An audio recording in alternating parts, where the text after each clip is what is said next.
Welcome back to the Conference Carolinas Gridiron Show. I'm your host, Hannah Russo, and Week 7 is underway with a lot of great competition in conference matchups. Before we get to dive into that, let's sit down with Player of the Week, North Greenville's own Bryson Oliver. So, Bryson, you recovered a fumble early in the game that your offense turned into points. How important is it for you to make a big play like that early to set the tone for the rest of the game? Obviously, it's huge making a big play early in the game. You set a kind of a tone for the rest of the game. But Coach Clark, we do a turnover circuit every week, every day. Mhm. So we had a big emphasis like the past couple of games on punching the ball, trying to get the ball out, forcing turnovers. So I was just in the right place at the right time, and it fell right in my hands, basically. Yeah, take me through that preparation this week. You're obviously holding a number 19 team to one touchdown. What did that look like in prep week and then coming into Saturday? uh, Nothing really has changed, I don't think. I think we prepare the same way every week, just to win the game. And like I said, just emphasis on the turnovers. We knew that the quarterback, he was young, he gets a little rattled sometimes, so sent a lot of pressure at him, and we just went out and played. Four turnovers to help win the game. How does that reflect the identity of the defensive unit, and what role do you feel like you've played in that culture? I mean, obviously turnovers are big. That's like one of our biggest things. Our biggest thing is just get the ball out, get the ball back to the offense, let them get on the field and do their thing. We got a good offensive line, good offensive just staff and whole. So getting them on the field and just allowing them to make plays is a big thing for us. So the turnovers is big. For me, I transferred in this past summer, so I've been trying to like kind of step into a leadership role without overcrossing any boundaries or anything. Um, but I don't know. I'm adjusting well to the guys. I think the guys like me a lot, so we're just continuing to go and strive every week. Take me through that transition. What does it look like for you to step into a leadership role at a new school and as an upperclassman?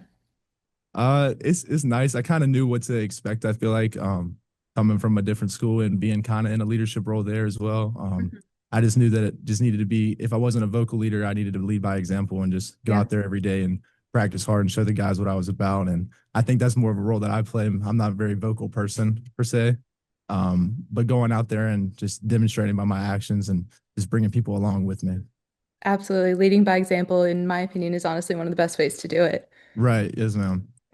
And circling back to what you said, their defensive stops did turn into offensive momentum. From your perspective, especially on the sidelines, even on the field, how did you see the team feed off of what you and your unit were doing? Obviously, every time you get a turnover, you're going to bring a lot of juice, and it was a homecoming game for us. So they had Young Stadium packed out, so a lot of people there.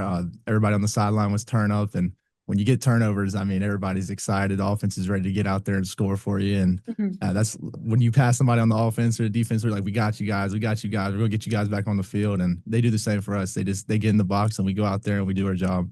Absolutely. In a packed stadium, describe that atmosphere and how that kind of played into your performance.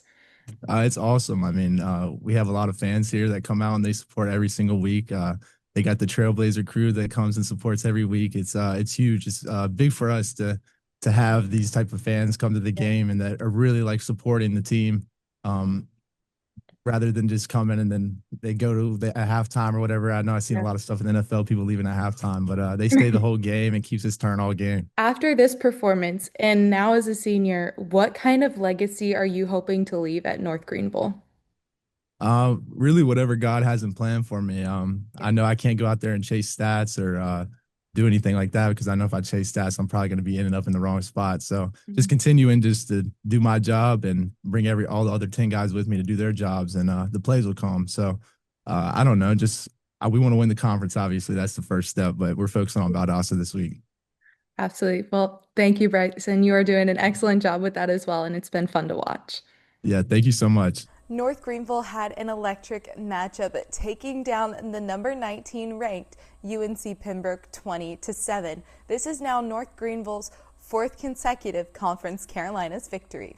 The Trailblazers' defense is what won them this game. With four forced turnovers, they were able to hold the Braves to 63 yards of offense on the ground, 306 yards of total offense. Like you heard in our earlier conversation, Bryson Oliver was the standout on defense with a pair of forced fumbles, an interception, and a tackle for loss. He was the key in helping North Greenville take a 13-0 lead into the locker room. Coming out of the locker room, UNC Pembroke had a little bit of a momentum shift getting to the goal line early in the third quarter, but a goal line stand by the Trailblazers defense kept them off the board until the fourth quarter.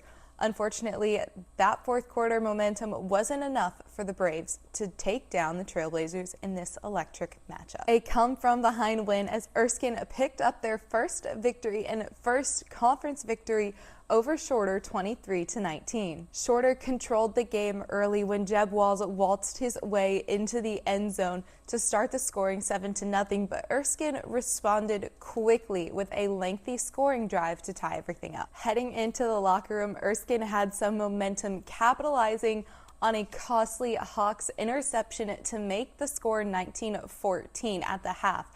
Coming into the third quarter, Erskine was able to take the lead with a 24-yard touchdown. Despite being within striking distance, Shorter's offense struggled to convert in the fourth quarter. That was just enough of a momentum shift for the Flying Fleet to take advantage and run with it for their first Conference Carolinas victory. Ferrum stepped out of conference play this past weekend to face a familiar foe in Delta State. Unfortunately, they were not able to pick up the victory, falling 51-10. The victory of the weekend, however, is Tyreek Bryant breaking a school record that had stood since 1995 with 12 receptions on the day. This Black Panthers team shows up with a lot of fight, resilience, and grit every single week, and that is just what we saw in the second quarter when Naledge Wright broke up the shutout with a 1-yard plunge to get the Black Panthers on the board for the first time this afternoon. Ferrum will host Erskine this upcoming Saturday. A fun matchup for Barton and Chowan. Barton triumphing over Chowan 28-21. You heard from him last week, your previous Conference Carolinas Player of the Week, Jackson Parrish, with another outstanding game. Back-to-back games with over 200 rushing yards. He's set another record, another personal record, rushing for 221 yards in this matchup. The Bulldogs defense is what won them this game late in the fourth quarter. The Hawks had an opportunity to score, but were stopped at the 30-yard line in Bulldogs territory. This upcoming weekend, Chowan will face ranked conference opponent UNC Pembroke, and Barton will host Shorter for their homecoming matchup. Week 7 in Conference Carolinas continues to provide all the action, and we are not done yet as we step in to Week 8.